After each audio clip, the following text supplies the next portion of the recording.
as the Frye Lady Cadets take on the Garaway Lady Pirates. Now Garaway is going to get the scoring started as Charlie Yoder gets the ball inside to Lucy Numbers for the easy layup. Now in the middle of the first quarter, Fort Frye pushing the pace as Ava Huffman makes a bounce pass to Jansen Huck as she pulls and drains the three-pointer, putting the Lady Cadets up 15-4.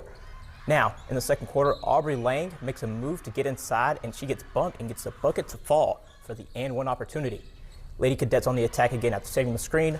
Huffman, she slips and gets into the paint with a nice bucket.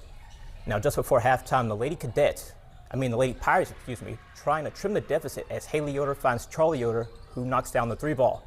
Now in the second half, the Lady Cadets continuing to display the three-point shooting as Rayleigh Morgenstern finds the bottom of the net. Nearing the end of the third, Ella Dollar is going to make a nice long bounce pass that finds Jansen Huck as she finishes the play. And the Lady Cadets go on to win in dominating fashion 52-29.